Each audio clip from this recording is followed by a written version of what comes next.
Buenas noches, hermanos, bienvenidos a su programa Inmaculado Corazón de María a través de Quirios, el centro de la radio. Nos da mucho gusto poder estar nuevamente con ustedes y en esta noche queremos hablar de la presencia de nuestra Madre Santísima en las fiestas del misterio de Cristo que la Iglesia celebra después del tiempo pascual. Después del tiempo pascual, que termina con la fiesta de Pentecostés, se celebran algunas fiestas de nuestro Señor Jesucristo. Viene la fiesta, acabamos de celebrar el 1 de junio, la fiesta de Jesucristo, sumo y eterno sacerdote. El domingo 4 de junio, la Santísima Trinidad. Y ahora, el día jueves 8 de junio, celebraremos la fiesta de Corpus Christi. Y la Santísima Virgen tiene un papel importante en cada una de esas fiestas. Está su presencia materna presente, valga la redundancia, acompañando a nuestro Señor. De alguna manera Dios ha querido asociarla en los distintos acontecimientos de la vida de Cristo y ella está presente, cooperando de manera singular para nuestra salvación, para la efusión del Espíritu, para nuestra santificación, para el triunfo de Dios, para el triunfo de la Santísima Trinidad y especialmente para el triunfo de su Hijo Jesús en la Eucaristía. También el día 29 de mayo, lunes, que fue el día siguiente a Pentecostés, la Iglesia celebró una fiesta que el Papa Francisco estableció no hace muchos años, la fiesta de María, Madre de la Iglesia. Y esa es una fiesta muy importante que brota de la fiesta de Pentecostés, de la solemnidad de Pentecostés, va unida a dicha fiesta. En Pentecostés recordamos el nacimiento de la Iglesia.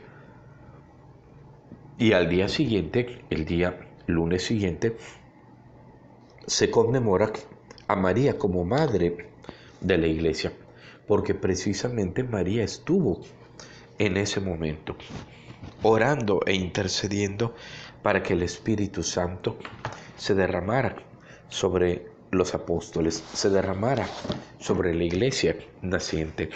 Por eso a María se le llama también Iglesia naciente, porque es en su seno, en el seno de su corazón inmaculado, donde nace la Iglesia. Vamos a leer el capítulo 1 de los Hechos de los Apóstoles, versos 12 y 14. 12 al 14. Dice así: Entonces volvieron a Jerusalén desde el monte llamado de los Olivos, que dista de la ciudad como media hora de camino. Entraron en la ciudad y subieron a la habitación superior de la casa donde se alojaban.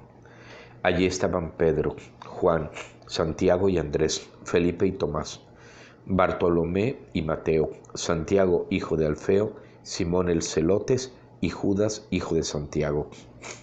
Todos ellos perseveraban juntos en la oración, en compañía de algunas mujeres, de María, la Madre de Jesús, y de sus hermanos. Palabra de Dios. Te alabamos, Señor. Encontramos aquí, en este texto, cómo la Santísima Virgen está unida a los apóstoles, orando, pidiendo que venga el Espíritu Santo. Ahí nace la Iglesia. La Iglesia de Cristo no puede estar sin los apóstoles y sin María, orando para que venga el Espíritu Santo. El Espíritu Santo es el alma de la Iglesia, es el que mueve la Iglesia, es el que hace que cada hombre crea en Cristo, que cada uno diga Jesús es Señor. Sin el Espíritu Santo no podríamos hacer absolutamente nada, ni siquiera creer en el Señor, ni siquiera pronunciar su nombre, mucho menos evangelizar. Pero en Pentecostés está María con los apóstoles pidiendo el Espíritu Santo. María es la esposa del Espíritu Santo.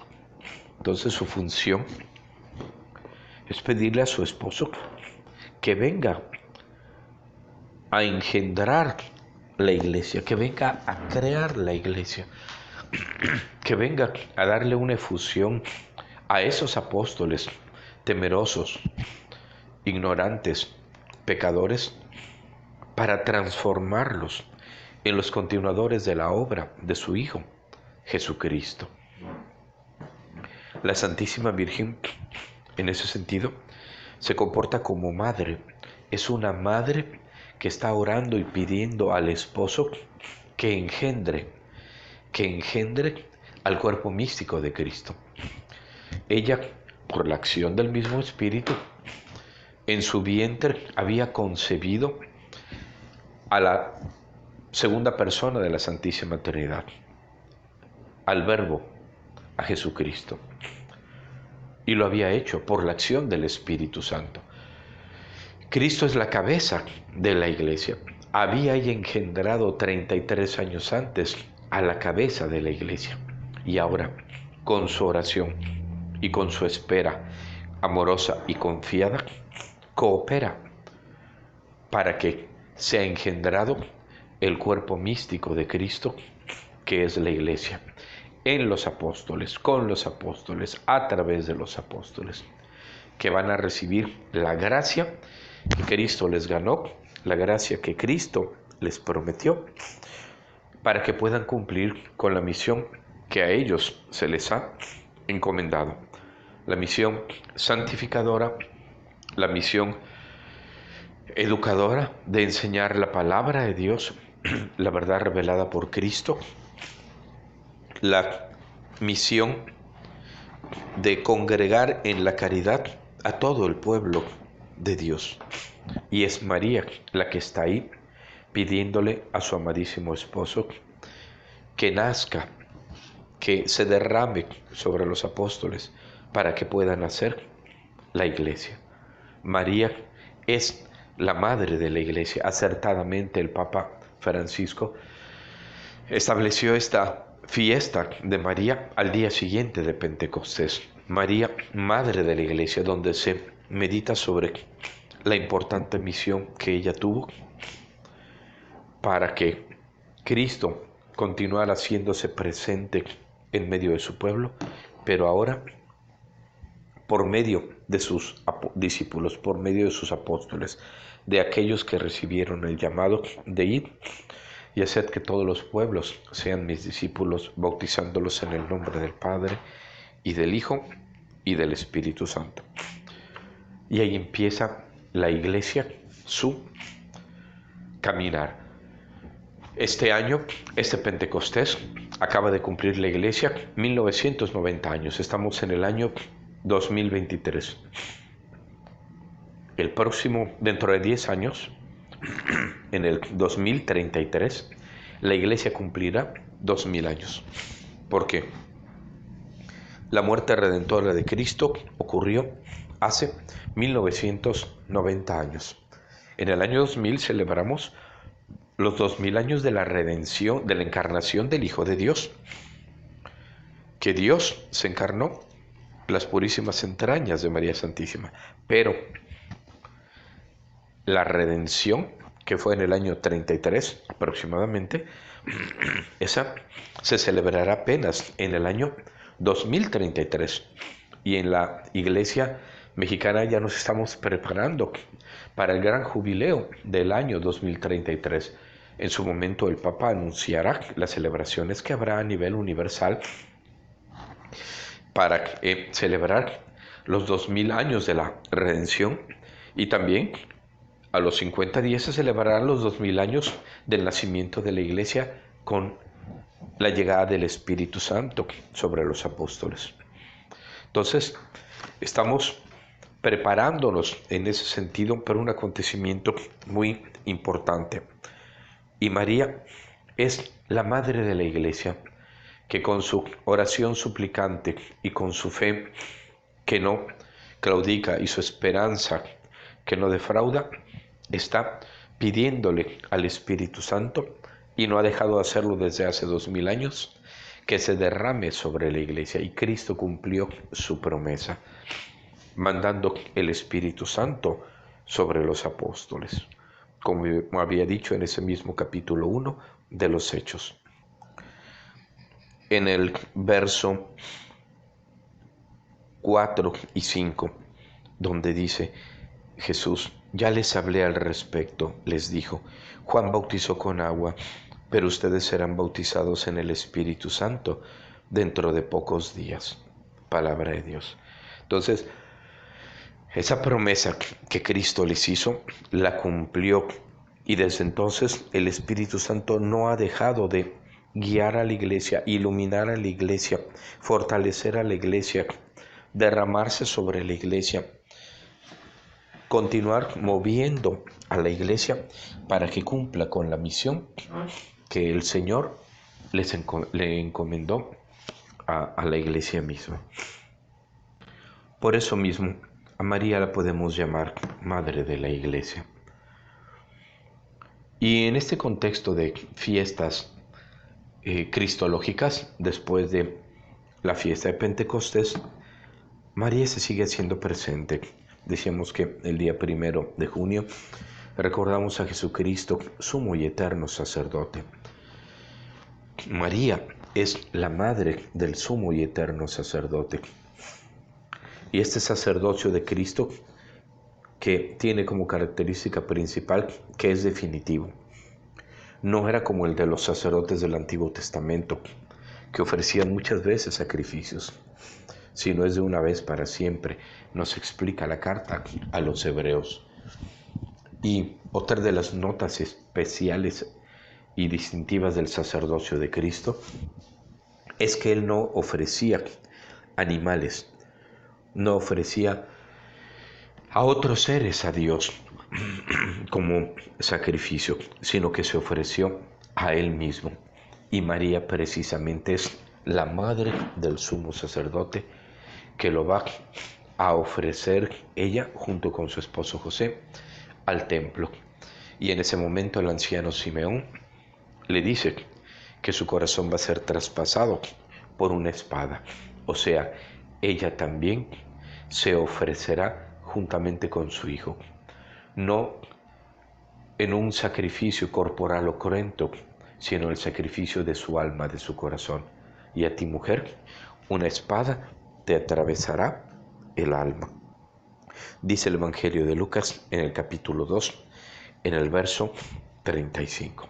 Entonces, la Santísima Virgen está unida al sacerdocio de su Hijo Jesucristo, que es sumo y eterno sacerdote, ofreciéndolo y ofreciéndose ella misma y uniendo ese sacrificio al de su propio Hijo. Como Cristo, que no ofrece un animal, sino se ofrece a Él, María, de la misma manera, se ofrece a sí misma. Y acabamos de celebrar también la fiesta de la Santísima Trinidad, este domingo, domingo de la Santísima Trinidad, porque nuestro Dios es un solo Dios, pero con tres personas divinas, tres personas distintas, Padre, Hijo y Espíritu Santo, pero un solo Dios. Y la Santísima Virgen precisamente tiene una relación específica con cada una de las personas divinas. Es hija predilecta de Dios Padre, es madre de Dios Hijo y esposa del Espíritu Santo. Y como decimos hermosamente en el rezo del Rosario, es templo, trono y sagrario de la Santísima Trinidad. La relación de María con la Trinidad es muy profunda. En ella se da esa relación con Dios de una manera totalmente profunda y específicamente con cada una de las personas divinas, con el Padre, con el Hijo y con el Espíritu Santo. Y fijémonos también que en la aparición de Fátima, el mensaje de Fátima es un mensaje profundamente trinitario. Desde las oraciones que el ángel de Portugal le enseña a los niños, los enseña a reparar las ofensas hechas contra Dios. En la tercera aparición del ángel les enseña esta oración, que esta aparición ocurrió en octubre del año 2016. El año anterior a las apariciones de la Virgen fueron apariciones que preparaban a los pastorcitos a las apariciones que tendrían lugar de la Santísima Virgen el año siguiente, en 1917. La oración dice así: Santísima Trinidad, Padre, Hijo y Espíritu Santo, yo os adoro profundamente y os ofrezco el preciosísimo cuerpo, sangre, alma y divinidad de nuestro Señor Jesucristo, presente en todos los tabernáculos del mundo, en reparación de todos los ultrajes con que Él mismo es ofendido, y por los méritos infinitos de su Santísimo Corazón, y por la intercesión del Inmaculado Corazón de María, os pido la conversión de los pobres pecadores. Y en la primera aparición, el ángel ya les había enseñado una oración de reparación a Dios, pidiendo perdón por los pecados del mundo. Dice así: Dios mío, yo creo, adoro, espero y os amo. Os pido perdón por los que no creen, no adoran, no esperan y no os aman. O sea, el misterio de la Santísima Trinidad está profundamente presente, enraizado en el mensaje de Fátima. Ahí la Virgen y el ángel, en sus apariciones previas, enfatizan mucho esta dimensión trinitaria. Y en la última manifestación de Fátima, no digo aparición, porque la última aparición para Lucía pública, ocurrió el 13 de octubre del 1917, que fue cuando ocurrió el milagro del sol. Pero Sor Lucía tuvo otras manifestaciones de la Virgen, reconocidas por la Iglesia y oficiales. Y en la última aparición que tuvo ella en el convento, en Tui, en España, en el 29 de junio de el 13 de junio de 1929, estaba Lucía en el convento orando en la capilla, y en eso se ilumina la capilla y aparece la Santísima Trinidad. El Padre, Cristo crucificado, y a la altura de su pecho apareció un cáliz y una hostia, y de la hostia caían gotas de sangre dentro del cáliz, y abajo una paloma, el Espíritu Santo. Y dice Lucía que le fueron revelados misterios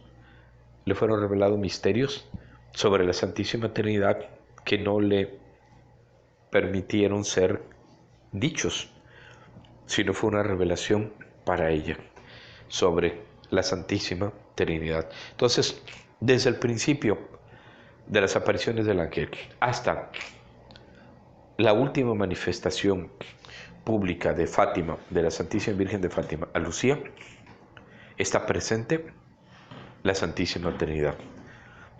Es una aparición y es un mensaje profundamente trinitario. Y la Santísima Virgen tiene esa profunda relación con Dios Trino y Uno, y que nuestro pueblo sabe proclamar y sabe bendecir y glorificar a Dios. Por eso, cada vez que reza el rosario, cuando dice al final, en esas 3 Aves Marías: Dios te salve María Santísima, hija de Dios Padre; Dios te salve María Santísima, Madre de Dios Hijo; Dios te salve María Santísima, esposa de Dios Espíritu Santo; y luego: Dios te salve María Santísima, templo, trono y sagrario de la Santísima Trinidad. Y continuando con estas fiestas que la Iglesia, estas fiestas de nuestro Señor Jesucristo que la Iglesia celebra después del tiempo pascual, llegamos a que el jueves posterior al domingo de la Santísima Trinidad se celebra la fiesta de Corpus Christi, la fiesta del cuerpo y la sangre de Cristo. Pues bien, María es también madre de la Eucaristía, porque en la Eucaristía es su Hijo el que se da, el que se entrega. Ella fue la que le dio ese cuerpo, esa sangre, esa carne, esa sangre.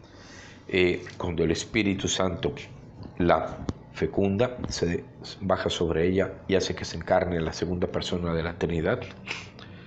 Es el cuerpo, la carne y la sangre de María la que toma la Santísima Trinidad para formar el cuerpo de Cristo. Es su Hijo el que está siendo ofrecido cada misa, cada vez que se celebra la Eucaristía. Por lo tanto, hay una relación muy profunda entre María y la Eucaristía. Y María está siempre presente en la Eucaristía. No dejamos de invocarla durante la celebración de la misa.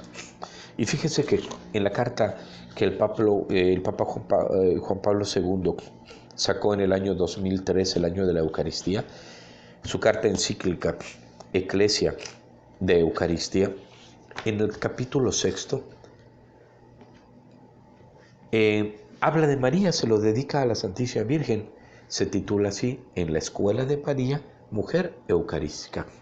Dice que María era una mujer eucarística. Y dice, en este capítulo 6, en el número 53 del documento, dice: efectivamente, María puede guiarnos hacia este santísimo sacramento porque tiene una relación profunda con él. Y continúa diciendo: a primera vista, el Evangelio no habla de este tema. En el relato de la institución, la tarde del Jueves Santo, no se menciona a María. Se sabe, sin embargo, que estaba junto con los apóstoles concordes en la oración. Hechos 1:14, en la primera comunidad reunida después de la ascensión en espera de Pentecostés. Esta presencia suya no pudo faltar ciertamente en las celebraciones eucarísticas de los fieles de la primera generación cristiana, asiduos en la fracción del pan. Hechos 2:42. O sea, nos dice el Papa que María tenía que estar presente en las misas. Imagínense ustedes que la Santísima Virgen se quedara en su casa y no fuera a las misas, a las reuniones eucarísticas que hacían los apóstoles y los primeros cristianos. Pues no se entiende eso. María debió haber estado siempre en primer lugar, ahí congregada junto con los apóstoles. Continúo leyendo el número 53. Dice: pero más allá de su participación en el banquete eucarístico, la relación de María con la Eucaristía se puede delinear indirectamente a partir de su actitud interior. María es mujer eucarística con toda su vida. La Iglesia, tomando a María como modelo, ha de imitarla también en su relación con este santísimo misterio. Y el Papa continúa hablando sobre esta actitud de María y habla precisamente de que cuando Cristo le dice a sus apóstoles: hagan esto en conmemoración mía, eso nos hace recordar inmediatamente cuando la Santísima Virgen le dice a los criados en las bodas de Caná: hagan lo que Él les diga. O sea, María dice a los apóstoles: hagan lo que Él les diga. Y Cristo les dice a sus apóstoles: hagan esto en conmemoración mía. La Santísima Virgen está invitando a los apóstoles a realizar el memorial eucarístico, a realizar la cena eucarística, a actualizar lo que Cristo hizo en la última cena. Y dice el Papa en el número 54 de este documento Ecclesia de Eucaristía, dice: con la solicitud materna que muestra en las bodas de Caná, María parece decirnos: no dudéis de fiaros de la palabra de mi Hijo. Él, que fue capaz de transformar el agua en vino, es igualmente capaz de hacer el pan y el vino su cuerpo y su sangre, entregando a los creyentes en este misterio la memoria viva de su Pascua, para hacerse así pan de vida. Y luego, en el número 55 dice: en cierto sentido, María ha practicado su fe eucarística antes incluso de que ésta fuera instituida, por el hecho mismo de haber ofrecido su seno virginal para la encarnación del Verbo de Dios. La Eucaristía, mientras remite a la pasión y la resurrección, está al mismo tiempo en continuidad con la encarnación. María concibió en la Anunciación al Hijo Divino, incluso en la realidad física de su cuerpo y su sangre, anticipando en sí lo que en cierta medida se realiza sacramentalmente en todo creyente que recibe en las especies del pan y el vino el cuerpo y la sangre del Señor. Hay pues una analogía profunda entre el fiat pronunciado por María a las palabras del ángel y el amén que cada fiel pronuncia cuando recibe el cuerpo del Señor. A María se le pidió creer que quien concibió por obra del Espíritu Santo era el Hijo de Dios. Lucas 1, 30 y 35. En continuidad con la fe de la Virgen, en el misterio eucarístico se nos pide creer que el mismo Jesús, Hijo de Dios e Hijo de María, se hace presente con todo su ser humano divino en las especies del pan y del vino. Feliz la que ha creído. Lucas 1:45. María ha anticipado también en el misterio de la encarnación la fe eucarística de la Iglesia. Cuando en la visitación lleva en su seno al Verbo hecho carne, se convierte en algún modo en tabernáculo, el primer tabernáculo de la historia, donde el Hijo de Dios, todavía invisible a los ojos de los hombres, se ofrece a la adoración de Isabel como irradiando su luz a través de los ojos y la voz de María. Y la mirada embelesada de María, al contemplar el rostro de Cristo recién nacido y estrecharlo entre sus brazos, ¿no es acaso el inigualable modelo de amor en el que ha de inspirarse cada comunión eucarística? Fíjense qué cosa tan hermosa nos dice aquí el Papa Juan Pablo II acerca de María como mujer eucarística. Y ven que precisamente el Papa agregó los misterios luminosos, y en el cual el quinto misterio es la institución de la Eucaristía. La Eucaristía, cuya institución y cuyo misterio vamos a recordar el día jueves 8, o sea, mañana jueves 8, va intrínsecamente ligada con la persona de María, María como mujer eucarística. Continúo leyendo, dice en el número 56, María, con toda su vida junto a Cristo y no solamente en el Calvario, hizo suya la dimensión sacrificial de la Eucaristía, cuando llevó al niño Jesús al templo de Jerusalén para presentarle al Señor. Lucas 2, 22. Oyó el anuncio al anciano Simeón que aquel niño sería señal de contradicción y también que una espada traspasaría su propia alma. Lucas 2, 34 y 35. Se preanunciaba así el drama del Hijo crucificado y, en cierto modo, se prefiguraba el Stabat Mater de la Virgen al pie de la cruz.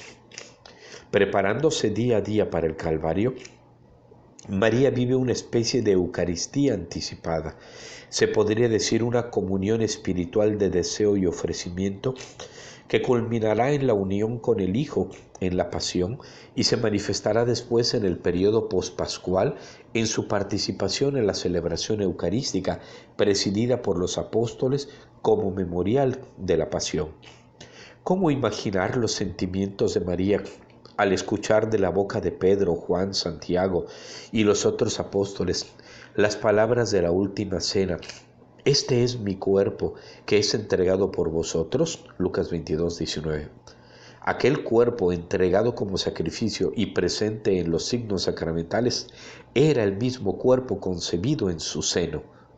Recibir la Eucaristía debía significar para María como si acogiera de nuevo en su seno el corazón que había latido al unísono con el suyo y revivir lo que había experimentado en primera persona al pie de la cruz. Qué cosas tan hermosas dice el Papa San Juan Pablo II, ¿verdad? En ese documento de la Eucaristía, en el capítulo 6, donde habla de María, mujer eucarística. Fíjense lo que comenta ahora. Cuando María estaba en la Eucaristía y oía a los apóstoles, ¿qué habrá sentido? Era el mismo Cristo que ella recibió en su seno, que ella le dio cuerpo, que ella le dio sangre, que ella lo ofreció y que ella lo vio morir y le tocó estar al pie de la cruz. Y le tocaba ahora recibirlo en la comunión eucarística. Qué unión de amor tan grande entre Cristo y María se debió haber dado cada vez que ella recibía el pan eucarístico de manos de los apóstoles. Continúo leyendo. En el número 57 dice así: haced esto en recuerdo mío. Lucas 22, 19. En el memorial del Calvario está presente todo lo que Cristo ha llevado a cabo en su pasión y muerte. Por tanto, no falta lo que Cristo ha realizado también con su madre, para beneficio nuestro. En efecto, le confía al discípulo predilecto y, en él, le entrega a cada uno de nosotros. He aquí tu hijo. Igualmente dice a todos nosotros: he aquí a tu madre. Juan 19, 26 y 27. Vivir en la Eucaristía, el memorial de la muerte de Cristo, implica también recibir continuamente este don. Significa tomar con nosotros ejemplo de Juan, a quien una vez nos fue entregada como madre. Significa asumir al mismo tiempo el compromiso de conformarnos a Cristo, aprendiendo de su madre y dejándonos acompañar por ella. María está presente con la Iglesia y como Madre de la Iglesia en todas nuestras celebraciones eucarísticas. Así como Iglesia y Eucaristía son un binomio inseparable, lo mismo se puede decir del binomio María y Eucaristía. Por eso, el recuerdo de María en la celebración eucarística es unánime, ya desde la antigüedad, en las iglesias de Oriente y Occidente. Número 58. En la Eucaristía, la Iglesia se une plenamente a Cristo y a su sacrificio, haciendo suyo el espíritu de María. Es una verdad que se puede profundizar releyendo el Magnificat en perspectiva eucarística. La Eucaristía, en efecto, como el canto de María, es ante todo alabanza y acción de gracias. Cuando María exclama: mi alma engrandece al Señor, mi espíritu exulta en Dios, mi Salvador, lleva a Jesús en su seno, alaba al Padre por Jesús, pero también lo alaba en Jesús y con Jesús. Esto es precisamente la verdadera actitud eucarística. Fíjense qué hermoso este párrafo de lo que dice el Papa en el número 58. Tener esta actitud eucarística de en la misa, por Cristo, con Cristo y en Cristo, alabar y glorificar a Dios, así como lo hizo ella con el Magnificat, mientras ya tenía en su vientre al niño. Nosotros, cuando recibamos la comunión, alabar, glorificar y bendecir a Dios por su victoria, por su grandeza, por sus maravillas que ha hecho en favor de su pueblo. Y continúo leyendo.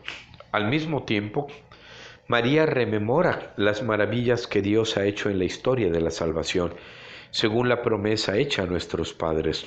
Lucas 1:55, anunciando la que supera a todas ellas, la encarnación redentora. En el Magnificat, en fin, está presente la tensión escatológica de la Eucaristía. Cada vez que el Hijo de Dios se presenta bajo la pobreza de las especies sacramentales pan y vino, se pone en el mundo el germen de la nueva historia, en la que se derriba del trono a los poderosos y se enaltece a los humildes. Lucas 1:52. María canta el cielo nuevo y la tierra nueva que se anticipan en la Eucaristía y en cierto sentido deja entrever su diseño programático, puesto que vivir mejor el misterio eucarístico, Puesto que el Magnificat expresa la espiritualidad de María, nada nos ayuda a vivir mejor el misterio eucarístico que esta espiritualidad. La Eucaristía se nos ha dado para que nuestra vida sea como la de María, toda ella un Magnificat. Hasta aquí el capítulo 6 de la carta encíclica de San Juan Pablo II del 2003, Ecclesia de Eucaristía. Y termina de una manera hermosísima donde dice: la Eucaristía se nos ha dado para que nuestra vida sea como la de María, toda ella un Magnificat.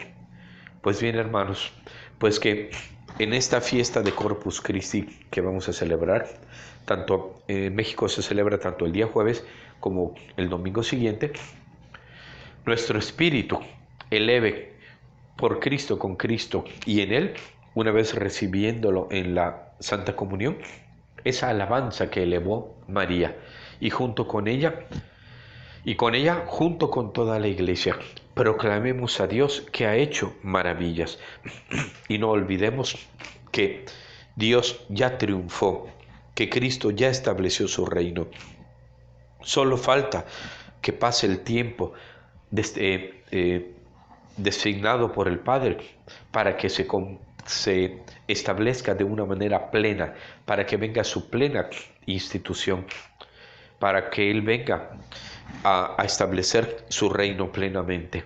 No importa lo que pase, no importa lo que veamos fuera, no importa lo que nos digan, que el mal crece, que los jóvenes, los niños cada vez están peor.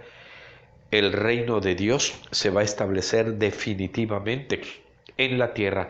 Habrá cielos nuevos y tierra nueva. Y Cristo vendrá a reinar sobre todas las naciones y juzgará a todos los pueblos. Y eso nosotros debemos de proclamarlo ya.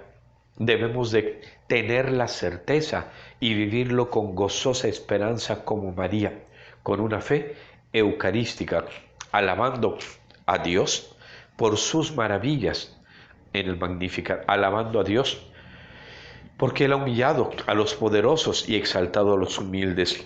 Pero tenemos que creer, ser hombres y mujeres de fe. No creamos lo que ven nuestros ojos, lo que oyen nuestros oídos, que nos dicen que el mal está ganando, que cada vez es mayor, que va a pasar esto, que va a pasar aquello. Lo único que yo sé que va a pasar es que Dios va a triunfar y establecer su reino en la tierra, y bajarán cielos nuevos y tierra, bajará la nueva Jerusalén, habrá cielos nuevos y tierra nueva. Por eso, si en verdad creemos en la Eucaristía, en esta fiesta de Corpus Christi, y cada domingo y cada día que vayamos a misa, vivamos con la gozosa esperanza que se fundamenta en la fe, de que Dios es el Señor de la historia y que Dios lleva su plan para la salvación de las almas y que Él establecerá su reino. Y muchas personas que hoy nosotros pensamos que se van a perder, nuestros seres queridos, nuestros hijos, nuestros jóvenes, algún ser querido, Dios, por intercesión de María, les dará el don de la conversión. Cristo derramó su sangre por muchos para que tuviéramos vida eterna. Y María, con su fe, con su esperanza, con su oración, su acción de gracias, nos enseña a ser almas eucarísticas. Seamos almas eucarísticas, y cada vez que celebremos la Eucaristía, no dejemos de proclamar las maravillas de Dios y de darle gracias porque viene su reino y porque de una manera misteriosa, no sabemos cómo, pero tenemos la certeza, porque el Señor así lo proclamó, que su reino se establecerá y Él vendrá a reinar en un momento y a poner a sus enemigos bajo sus pies y establecer su reinado de amor, de justicia y de paz. Seamos almas eucarísticas con María y proclamemos ya su victoria por Cristo, con Él y en Él. Bueno, hermanos, pues que tengan una bendecida noche y Dios mediante nos escucharemos la próxima semana. Hasta pronto, hermanos. Bendiciones.